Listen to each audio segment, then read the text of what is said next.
Nah, kemudian juga mengenai Rois Am atau di Ahwa, saya kira ada beberapa nama itu, ya, ada 3 kiai di antara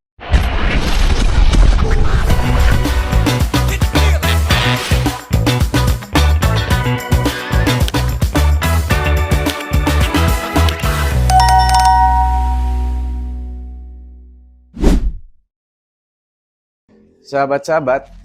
Perhelatan Muktamar ke-35 di Tambak Beras Jombang ini semakin menarik, apalagi setelah saya, tentu saja para viewers juga, sahabat-sahabat bisa melihatnya ya di kanal YouTube NU Online, soalnya TV NU dan seterusnya, terutama sekali dari gesture-gesture yang dilakukan khususnya oleh para speakers di sana. Di antaranya pembukaan itu oleh Ketua OSI Panitia Gus Gus Ipul maksud saya. Kemudian juga Ketua Umum PBNU Gus Yahya, dan gestur yang menarik lainnya tentu saja dari Presiden Republik Indonesia Prabowo Subianto. Saya kira kalau kita menelisik gestur-gestur tersebut, nampaknya publik juga, khususnya warga NU yang cukup mengikuti dinamika Muktamar, itu cukup bisa membaca, menganalisis what's the behind the scene behind pembukaan itu, ada apa di situ, political conjuncture-nya, suasana, insinuasi, bahkan peta politik Muktamar Nahdlatul Ulama ke-35 tidak hanya mengenai tanfiziah tetapi juga syuriah. Gestur ini sangat jelas belak-belakan, tinggal bagaimana kita menganalisisnya. Nah, jadi terlebih dahulu sebelum saya memberikan analisis, kita simak dulu cuplikan-cuplikan, potongan-potongan gestur yang nantinya akan kita analisis, yang itu bisa mengantarkan kita pada bagaimana peta perhelatan Muktamar Nahdlatul Ulama ke-35 kali ini, baik itu di tanfiziah maupun di syuriah. Kita simak dulu. Rabbil alamin, kita hormati bersama Presiden Republik Indonesia Bapak Prabowo Subianto yang hari ini hadir didampingi oleh Wakil Presiden Republik Indonesia Mas Gibran Rakabuming Raka beserta segenap rombongan yang saya muliakan. Rois Am, Pengurus Besar Nahdlatul Ulama Kiai Haji Miftahul Ahyar, dua Wakil Rois Am Kiai Afifuddin Muhajir dan Kiai Anwar Iskandar, para ulama, para kiai, para pengasuh pesantren yang hadir, yang tidak mungkin kami sebut satu persatu, hampir seluruh kiai dan ulama, tokoh-tokoh utama Nahdlatul Ulama hadir di tempat ini Bapak Presiden. Untuk mewakili yang kami muliakan Kiai Huda Jazuli, Kiai Said Agil Siraj, Kiai Ma'ruf Amin, para Ibu Nyai Mahfudzoh Wahab, Ibu Nyai Hizbiyah, Ibu Nyai Munjidah Wahab, dan segenap para bunyai-bunyai yang tidak bisa saya sebut satu persatu. Anggota Kabinet Merah Putih, dua Menko hadir di sini, Pak Muhaimin Iskandar dan Pak Zulkifli Hasan. Alhamdulillah wa syukurillah wa salatu wassalamu ala rasulillah Sayyidina Maulana Muhammad ibn Abdullah wa ala alihi wa sahbihi wa mawala. Amma ba'd. Yang kami hormati Bapak Presiden Republik Indonesia, Bapak Prabowo Subianto. Yang kami hormati Bapak Wakil Presiden, Bapak Gibran Rakabuming Raka. Yang kami hormati Wakil Presiden ke-10 dan ke-12, Bapak Haji Sohkala. Wakil Presiden ke-13, Kiai Haji Ma'ruf Amin serta Ibu Nyai Wuri Ma'ruf, Yang kami hormati istri Presiden keempat, Ibu Nyai Sinta Nuriyah Abdurrahman Wahid. Yang kami hormati Ketua MPR RI, Bapak Ahmad Muzani. Yang mulia Rais Am Pengurus Besar Nahdlatul Ulama Kiai Haji Miftahul Akhyar, beserta para wakil Rais Am dan para kiai sepuh yang hadir memberkahi pertemuan kita pada sore hari ini. Yang kami hormati para menteri Kabinet Merah Putih, Pak Menko Pangan, Pak Zulkifli Hasan, Pak Menko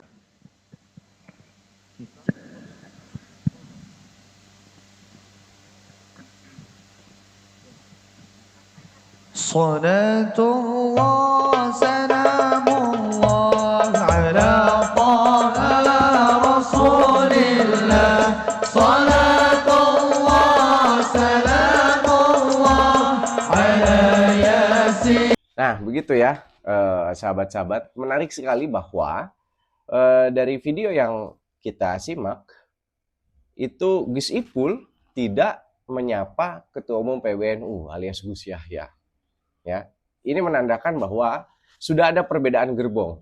Sebut saja Gus Ipul sudah punya gerbong sendiri, tidak bersama dengan Gus Yahya sebagaimana kita tahu ya, apalagi sejak ada konflik internal pecat memecat di situ ya, itu berlanjut nyatanya hingga hari ini kalau dibaca dari gestur tersebut. Begitupun sebaliknya, Gus Yahya tidak menyebutkan nama Gus Ipul ketika sambutan, yang artinya juga ini adalah gerbong Gus Yahya yang berbeda dengan Gus Ipul. Nah, dari dua gestur ini paling tidak kita bisa membaca bahwa ada dua blok utama di dalam perhelatan Muktamar ke-35 ini, khususnya untuk perhelatan di level tanfiziyah. Kita sama-sama mengetahui Gus Yahya sebagai petahana, beliau juga sudah menyatakan diri bahwa siap untuk memimpin kembali Nahdlatul Ulama di periode keduanya, alias beliau juga kandidasi lagi jadi kandidat Ketua Umum PBNU lagi saat ini. Sementara itu Gus Ipul yang tadinya melekat dengan Gus Yahya sebagai sekjen sejak konflik hingga hari ini tidak ketemu, membuat gerbong sendiri. Mungkin kita akan bertanya-tanya, lalu siapa yang hendak dikandidasikan oleh Gus Ipul ketika kita berbicara di level tanfiziyah?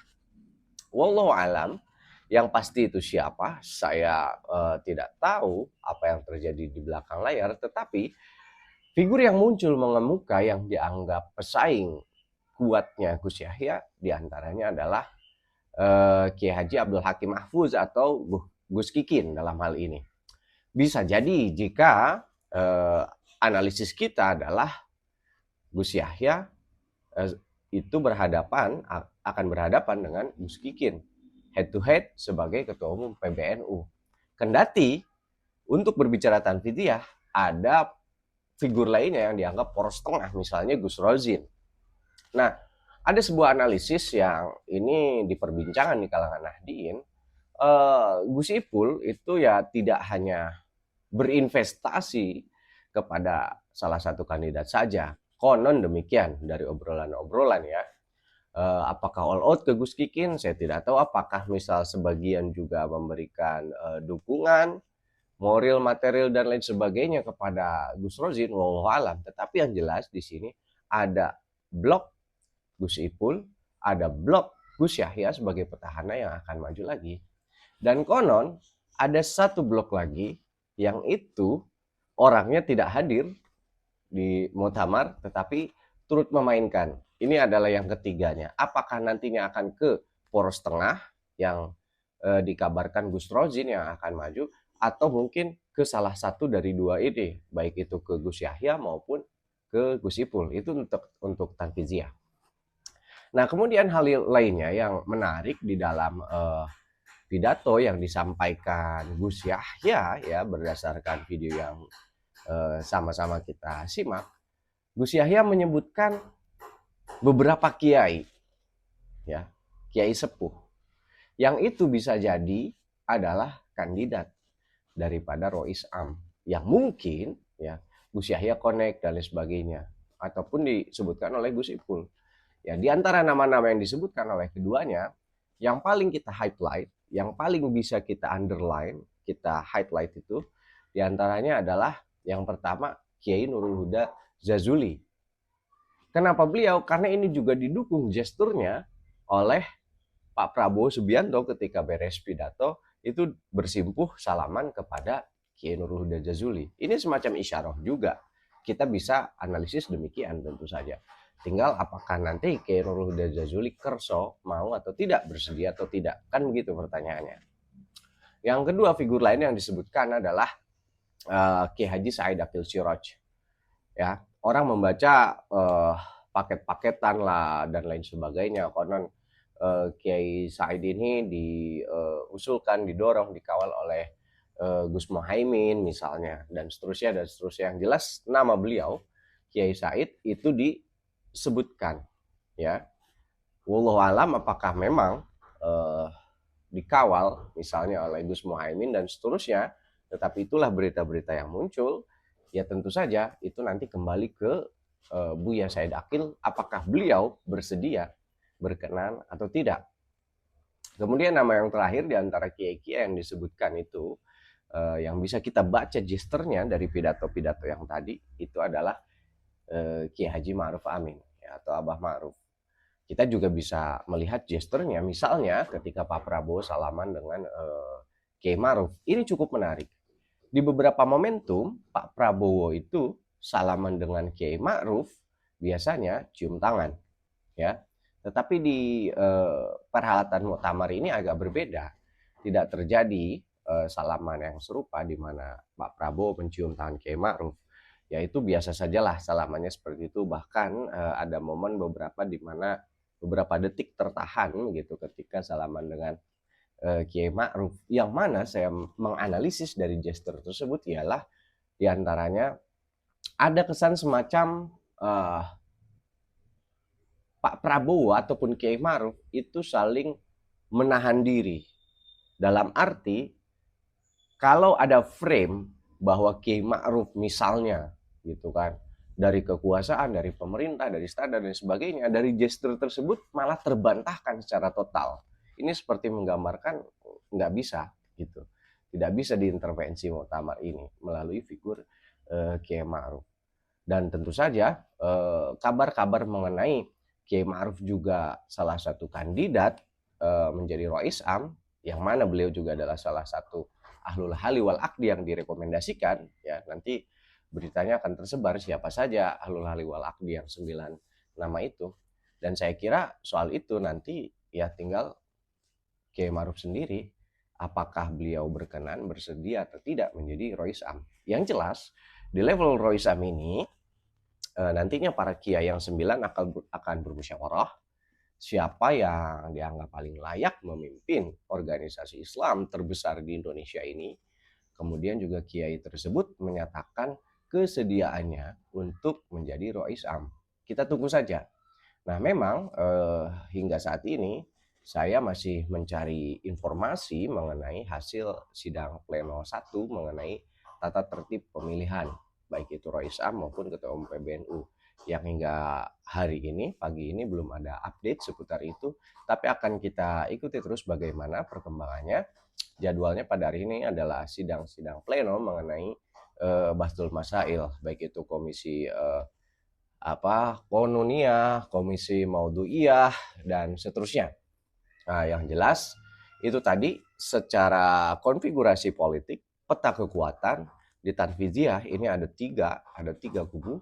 Ada Gus Yahya, Gus Ipul, dan satu kubu yang orangnya tidak hadir ya di pembukaan.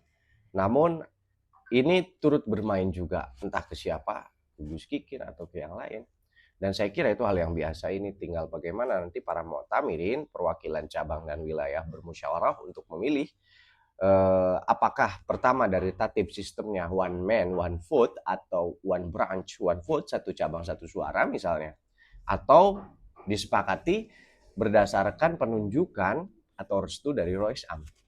Nah, kemudian juga mengenai Rois Am atau di Ahwa, saya kira ada beberapa nama itu, ya, ada 3 kiai, di antara Kiai Nurul Huda Jazuli, Kiai Said Abdul Siroj, dan Kiai Ma'ruf Amin.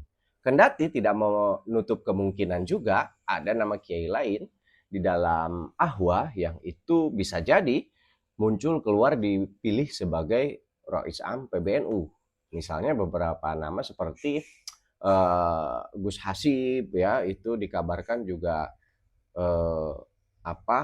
ada di Ahwa. Wallahu alam beliau nanti bersedia atau tidak, karena sekali lagi di Ahwa urusannya beliau-beliau ini berkenan atau tidak, bersedia atau tidak menjadi Rois Am. Kemudian nama lainnya ada Kiai Manarul Hidayat dari Jakarta misalnya, kabarnya masuk juga Ahwa, yang sekali lagi tidak menutup kemungkinan jika beliau-beliau berkenan ya menjadi Rois Am. Saya kira itu analisis yang bisa saya bagi, khususnya dari gesture yang terjadi di dalam pidato pembukaan Muktamar Nahdlatul Ulama ke-35, terutama sekali yang disampaikan oleh Ketua OSI Panitia, yaitu Gus Ipul, kemudian oleh Ketum PBNU, Gus Yahya, dan juga gesture daripada Presiden Prabowo Subianto. Mudah-mudahan ini bermanfaat. Jadikan ini sebagai ya analisis semata, dan kita ingin memeriahkan merasa memiliki terhadap Nahdlatul Ulama ini, dan juga turut serta mewarnai muktamar ini dengan penuh rasa khidmat dan semangat syiar An-Nahdiyah. Akhirul kalam, sampai jumpa lagi di video berikutnya. Wallahu muwaffiq ila aqwamit thoriq. Wassalamualaikum warahmatullahi wabarakatuh.